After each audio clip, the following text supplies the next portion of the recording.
안녕하세요. 로운휴먼의 박정호 세무사입니다. 자, 오늘도 역시 강의로 한번 찾아뵙게 되었는데 오늘 강의할 주제는 상속세입니다.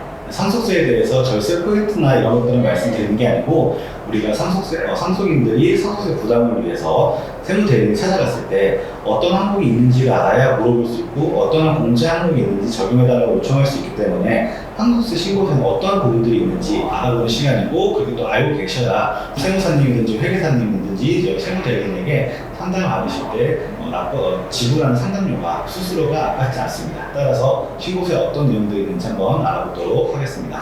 첫 번째, 상속세 신고서에는 일단은 상속인 피상속인들에 대해서 인적사항을 적어주시는 단어와, 두 번째로는 상속세 과세가액이 얼마인지, 또 공제는 얼마나 될 수 있는지, 어떻게 할 것인지를 적어주시는 내용이 있겠습니다. 한번 차근차근 살펴보도록 하겠습니다. 다들 아시는 것처럼 상속세 신고는 상속 개시 속한 달의 말일부터 6개월 이내에 상속세 신고를 해주시면 되고, 6개월이 지나갔을 경우에는 각종 가산세 부담이 있을 수 있으니까 이 부분을 유념해 주셨으면 좋겠습니다. 그리고 두 번째로는 상속인 또는 피상속인의 세무대리인에 대한 인적사항을 적어주신 안들이 있는데, 이 부분은 이렇게 한 번씩 읽어봐 주시면 어렵지 않게 습득하실 수 있기 때문에 영상 잠깐만 정지해 주시고 읽어봐 주시면 좋을 것 같습니다. 자, 그러면 본격적으로 말씀을 드리도록 하겠습니다. 첫 번째, 상속세 과세가액이라는 해당 부분이 있는데, 이 부분에는 어떠한 금액을 적을까요?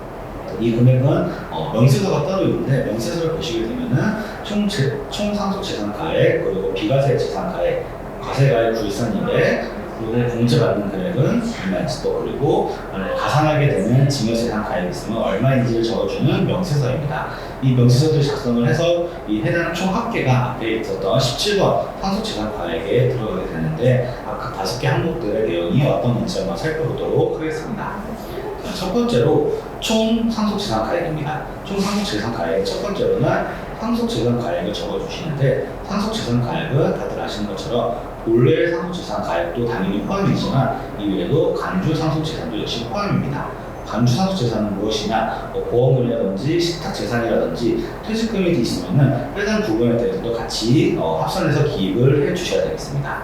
그리고 두 번째로는 상속 개시 전 처분재산 등 상환력이 있는데, 이 부분은 별표를 치고 한번 알아보도록 하겠습니다. 이 부분은 저희가 쉽게 추정상속재산이라고 하는데, 이 추정상속재산이라고 하면은 피상속인이 상속 개시 전에 재산을 처분하거나 채무를 부담해서 과세자료 노출을 쉽지 않은 현금을 상속한다. 즉, 통장에서 돈을 인출한다든지, 건물을 팔아가지고 해당 금액을 통장에 집어넣지 않고 돈을 갖고 있는다든지 해가지고 그 돈을 바로 상속을 하게 되면 저희가 과세가에 노출되지가 않잖아요, 현금이라서. 그런 부분이 있으면은 그런 부분에도 상속세를 물기 매기겠다 해서 이런 부분들을 사전에 막으려고 하는 규정이라고 봐주시면 되겠습니다. 따라서 이 해당 부분은 말 그대로 추정하는 부분이기 때문에 이 부분에 대해서 만약 사용 용도를 입증하게 된다면 상속세 과세가액에는 당연히 포함되지는 않습니다. 그럼 우리가 추정 상속재산에 들어가는 범위는 무엇이냐? 일단 기본적으로 1년 이내에는 2억, 그리고 2년 이내는 5억 이상에 대해서 설명할 대상이 되는데, 재산 종류별 처분가액, 그리고 채무 부담액 이렇게 있는데, 특히 재산 종류별 처분가액에는 총 3가지 그룹이 있습니다. 첫 번째, 예금 및 현금 유가증권, 그리고 부동산과 관련된 것, 그리고 이 외에 대한 부분이 있는데, 이 합친 금액이 2억 또는 5억이 아니고 각 그룹별로 2억, 각 그룹별로 5억, 각 그룹별로 2억, 5억, 그룹별로 간다고 봐주시면 되겠습니다. 자, 저희가 근데 피상속인에 대해서 재산 처분 내역이라든지 인출금에 대한 내역을 전부 다 알 수는 없잖아요. 막상 저만 해도 1년 전에 뭔 돈을 통장에서 나갔을 때 무슨 돈을 어떻게 썼는지 모를 때가 있거든요. 하물며 저희가 우리 통장도 아닌 피상속인의 통장이라든지 재산 처분 내역을 100% 다 알 수는 없잖아요. 따라서 해당 부분에 대해서는 미소명 금액이 일정 비율 이상인 경우에 대해서만 추정상속재산 가액에 포함된다라고 봐주시면 되는데, 이 식만 일단 보시게 되면은 해당 부분은 인출된 금액에서 연도 입증 금액, 그러니까 이 빼게 되면 결국에는 미입증된 금액이겠죠. 이 미입증 금액에서 20%와 2억 중 자본 금액을 차감한 금액에 대해서만 추정상속재산에 들어가야 된다. 따라서 내가 실제로 받은 본래 상속재산과 간주 상속재산 외에도 피상속인이 통장에서 돈을 현금이나 수표로 계속 출금하는 부분이 있다든지, 건물이나 부동산, 토지 등을 처분하는 금액이 있다고 하면은 그 부분에 대해서도 실질적으로 내가 받아간 건 아니더라도 상속재산에 포함될 수 있다라는 내용입니다. 자, 이 부분에 대해서 예제로 한번 알아보도록 하겠습니다. 일단은 상속 개시일은 2021년 10월 1일이니까 1년 이내로 보면은 2020년 10월 2일부터 21년도 10월 1일까지겠네요. 10월 1일.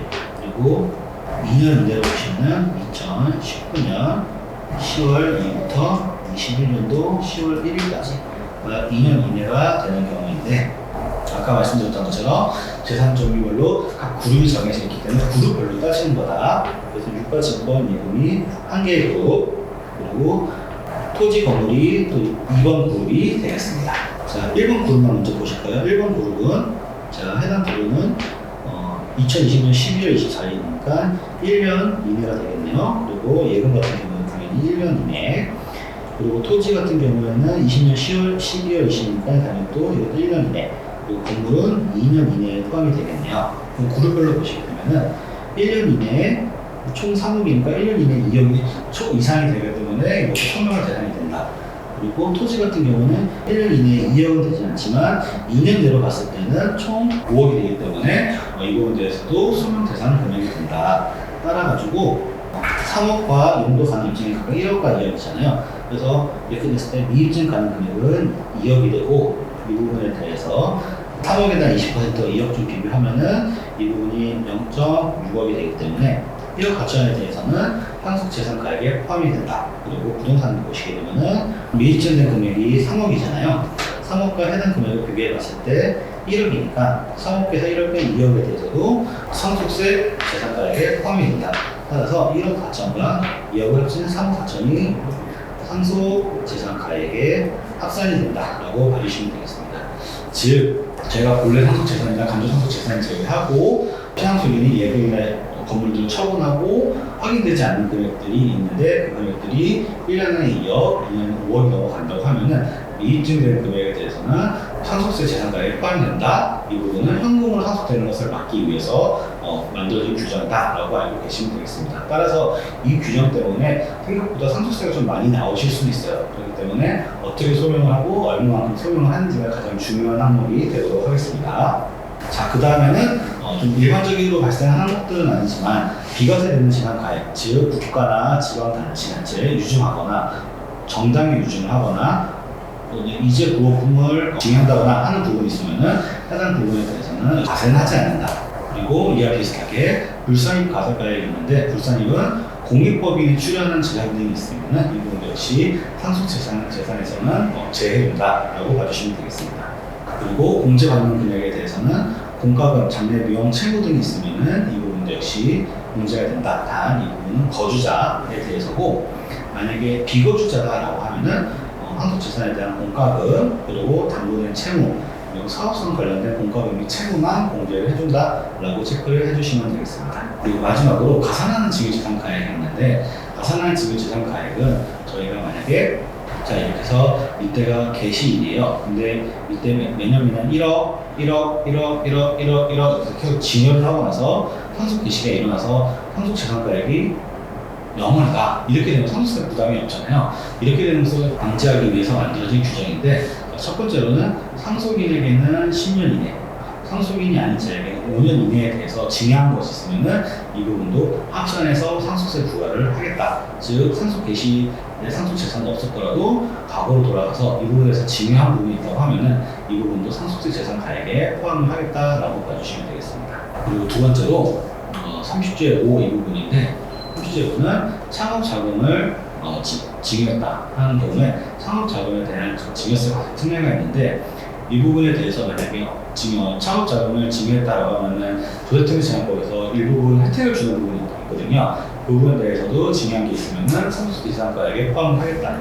그리고 가업승계한 부분에 대해서 증여세 특례를 받았다고 하면은 이 부분도 역시 증여한 것도 상속재산가액에 포함을 하겠다라고 봐주시면 되겠는데, 여기서 눈치가 좀 빠르신 분들은 아마 아셨을 거예요. 이 앞에 규정, 가업상속 관련된 증여랑 또는 창업자금에 관련된 증여가 있다고 하면은 이 규정을 잘 이용해서 자녀분들에게 증여할 수 있는 방법이 되겠습니다. 따라서 이 부분은 제가 따로 말씀드리지 않더라도 한 번씩 읽어봐 주시면 이렇게 증여세를 절세할 수 있구나 라고 아실 수 있을 겁니다. 자, 그럼 저희가 지금까지 총 상속재산가액에서부터 가산하는 증여재산가액까지 한번 알아보았습니다. 이렇게 해서 저희가 상속세 과세가액을 금액을 만들어 보았는데, 여태까지 설명한 게 바로 여기 이 한 줄 만들어 놓은 겁니다. 근데 이 한 줄이 가장 중요한 부분이기 때문에 좀 길게 설명을 드렸고, 지금부터는 조금 더 간단한 내용들이기 때문에 속도를 내서 한번 진행해 보도록 하겠습니다. 자, 18번 상속공제인데, 상속공제는 채무나 공과금, 장래경, 그리고 상속공제 명세서상에 있는 상속공제 금액이 있으신 경우에는 해당 란을 적어주시면 되고, 만약에 해당 상속세를 계산하기 위해서 감정을 받으셨다, 그래서 감정 수수료가 들었다 하면 감정 수수료 역시도 공제해주고 있습니다. 앞에서 말씀드렸던 상속공제에 대해서 조금 더 설명을 해드리게 되면은, 일단 기본적으로 기초공제 이역을 해주고, 그 밖에 인적공제라고 해서 자녀공제라든지 미성년자, 연로자 공제, 장애인 공제 등이 있는데, 해당 부분에 적용되는 금액이 있으면은 해당 부분에 대해서 역시 공제를 해주는 금액이다 라고 알고 계시면 될 것 같습니다. 자, 그 다음 일괄공제 부분인데, 일괄공제는 기본적으로 5억을 일괄적으로 공제해준다 라고 봐주시게 되는데, 이 부분을 아까 말씀드렸던 부분과 조금 결합해서 보시게 되면은, 아까 말씀드렸던 기초공제 및 그 밖의 인적공제 금액의 합계액이랑 일괄공제 5억이나 기억을 해봤을 때, 일괄공제 5억이 더 크다라고 하면은 앞에 인적공제는 적용하지 않고 일괄적으로 5억을 공제받으실 수 있고, 만약에 일괄공제보다는 앞에 기초공제나 그 밖에 인적공제 받는 금액이 더 크다 하면은 일괄공제보다는 앞에 기초공제를 받으시는 게 더 절세 효과를 누리실 수 있습니다. 다만 일반적으로는 일괄공제가 좀 많이 발생을 하고, 아까 말씀드렸던 기초공제 같은 경우에는 많이 발생은 적용이 된 케이스가 많지는 않습니다. 다만 장애인이라든지 미성년자 등에 관련돼가지고 공제 항목이 좀 많다라고 하면은 일괄공제보다는 처음 말씀드렸던 공제 항목을 적용하시는 게 좋습니다. 그리고 이와 관련해서 구조적으로 조금 더 말씀을 드리면은, 배우자 단독 상속공제 받는 경우에는 일괄공제는 적용받으실 수 없고, 기초공제랑 그 밖에 인적공제만 적용받으실 수 있다. 그리고 신고기한 내에 신고가 없는 경우에는 일괄공제에 적용하고, 배우자 상속을 받는다 하면 배우자 공제 역시 추가 공제로 받으실 수 있다, 이렇게 알고 계시면 되겠습니다. 그리고 추가 공제 부분인데, 추가 공제 부분은 가업 상속에 대해서는 최고 500만 원, 그리고 영농 상속 공제 관련해서는 최고 15만 원 한도로 공제를 받으실 수 있다. 하지만 이 부분은 사후관리가 들어가는 규정이기 때문에 사후관리 요건을 지키지 않을 경우에는 추징이 가능한 대상이다 라고 알고 계시면 좋겠습니다. 그리고 배우자 상속 공제는 실제로 상속받은 금액이 없거나 5억 미만인 경우에는 5억을 공제를 해주고, 실제로 상속받은 금액이 5억 이상이다 라고 하면은 30억을 한도에서 실제로 받은 금액까지 상속 공제를 해줄 수가 있습니다. 따라서 배우자가 많이 가져가면 가져갈수록 상속세 부담이 낮아진다 라고 알고 계시면 좋겠습니다. 자, 그리고 금융재산 상속공제는 금융재산을 상속받으셨다 하면은 최고 2억 원까지 공제를 받으실 수 있고, 재손실세 공제는 만약에 상속받은 상속시대 신고 기간 내에 상속받은 재산들이 훼손되거나 멸실됐다 하면 해당 그 가액만큼에 대해서 공제를 해주고, 만약에 상속 개시일로부터 10년 이상 계속 동거를 하는 등 일정 요건을 갖추시게 되면은 6억을 한도로 동거주택 상속 공제를 받으실 수 있다. 이렇게 알고 계시면 좋을 것 같습니다. 자, 그리고 지금까지 저희가 그러면 상속재산, 상속공제, 감정평가 수수료에 대해서 알아봤고, 세율은 다들 아시겠지만 10%에서 최대 50%까지 세율이 적용이 된다라고 알고 계시면 되겠습니다. 그 다음 항목으로 체크할 거는 세대생략 가산액인데, 세대생략 가산액은 필상속이 자녀를 제외한 직계비속이 상속재산을 받는 경우에는 30%를 가산을 한다. 다만 대습상속인 경우에는 제외를 한다라는 규정인데, 해당 규정에 대해서 조금 더 말씀을 드리면은, 만약에 할아버지께서 돌아가셨어요. 그러면은 아버님이 받으셔야 되는데 아버님이 받지 않고 손자한테 직접적으로 상속 재산이 넘어간다라고 하는 것을 세대 생략이라고 하는데, 이렇게 되는 경우에 일반적으로 순차적으로 할아버지가 아버지에게, 아버지가 이렇게 손자에게 상속을 해줘야 각각 상속세가 부과가 되는데, 이 단계를 건너뛰고 손자에게 넘어가는 경우에 대해서 상속세를 추가적으로 부담을 한다. 다만 이 가운데 계신 아버님께서 받을 수 없는 그러한 상황이 발생한다라고 하는 대속상속 경우에 대해서는 세대생략 가산액은 적용하지 않는다. 이렇게 알고 계시면 되겠습니다. 그리고 25번과 26번은 일반적으로 발생을 하지 않지만 추징되는 방법, 추징에 대한 문제라든지 문화재 보호에 따른 문화재 자료가 있으면 이 부분도 고려해주는 부분이 있다 정도만 알고 계시면 될 것 같고, 증여세 문제인데 앞에서 저희가 가산하는 증여재산 가액에 대해서 말씀드렸잖아요. 이미 증여세를 납부하셨을 텐데 그 부분에 대해서 다시 상속세에 가산해서 상속세를 납부하라? 그럼 이렇게 하면 이중과세가 되는 문제가 발생을 하게 됩니다. 따라서 상속재산가액에 해당 예전에 증여세 냈던 부분에 대해서 상속세에 과산을 하지만 그 당시에 증여세를 납부한 부분이 있다고 하면은 그 부분에 대해서는 공제를 해주겠다. 그렇지 않으면 이중과세가 발생을 하기 때문에 이중과세 방지를 하기 위해서 예전에 납부한 증여세가 있다고 하면은 이 증여세에 대해서 당연히 공제를 해주고 있습니다.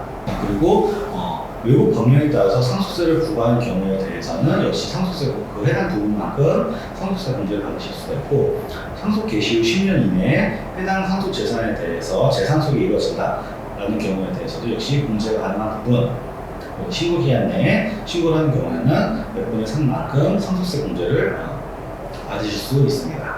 그리고 영리법인에 관련된 부분인데 사실 이 부분도 자주 발생하는 부분들은 아니지만 간단하게 말씀드리면 영리법인이 상속을 받는 경우가 있어요. 법인이 상속받는 경우에는 법인은 법인세를 내기 때문에 상속세가 부과되지 않지만 일정한 부분에 대해서는 법인도 이가 관련돼서 상속세가 부과될 수 있습니다. 네, 그런 규정이 있는 경우에 대해서 해당 금액을 적어주시면 되겠습니다. 그리고 중요한 부분, 상속세에 관련된 가산세 부분인데 가산세는 크게 신고불성실 가산세와 납부지연 가산세가 있습니다. 일단 첫 번째 무신고 가산세는 신고 자체를 하지 않은 경우에 대해서 가산세가 20%부터 최대 60%까지 부과될 수 있다. 그리고 과소신고 가산세는 신고는 했는데 과소하게 신고를 했다라고 하면은 해당 부분에 대해서 역시 10%에서 최대 60%까지 가산세가 부담될 수 있다. 그리고 납부지연 가산세는 상속세 신고 기한 내에 납부를 했어야 되는데 납부 기한이 지나고 납부를 하게 되면은 그 일수만큼에 대해서 하루에 0.025%씩 가산세가 붙는다. 즉 납부 기한까지 납부를 하지 않으면 이자가 더 붙는다라고 알고 계시면 되겠습니다. 자, 그리고 납부하는 방법인데 납부하는 방법에는 크게 연부연납, 율납, 분납 이렇게 있습니다. 연부연납은 납부세액이 2천만 원 초과하는 경우에는 연부연납을 할 수가 있고, 납부세액이 2천만 원 초과하는 경우에는 물납도 가능하신 부분이 있습니다. 그리고 납부할 금액이 1천만 원을 초과한다라고 하는 경우는 분납도 가능하신데 2천만 원 이하일 때는 1천만 원 초과하는 금액에 대해서 분납, 2천만 원을 초과할 때는 그 세액의 50% 이하에 해당하는 금액에 대해서 분납이 가능하게 됩니다. 자, 지금까지 짧은 시간 동안 상속세 신고서에 어떠한 항목들이 들어가는지 한번 알아보았는데, 아까도 말씀드렸다시피 이번 강의는 상속세 절세라는 부분보다는 상속세 상담을 받기 위해서 우리가 미리 인지를 하고 가야 상속세 상담을 갔었을 때 이 세무대리인이 내용을 알고 있는지, 상속세 신고에 대해서 알고 있는지, 그리고 내가 무엇을 물어봐야 알도록 하기 위해서 만들어진 강의이기 때문에 해당 부분을 한번 숙지하고 세무대리인에게 상담을 받으시는 게 아무래도 좋지 않을까 싶습니다. 자, 지금까지 상속세 신고서를 읽어주는 남자 노무세법인의 박정호 세무사였습니다. 감사합니다.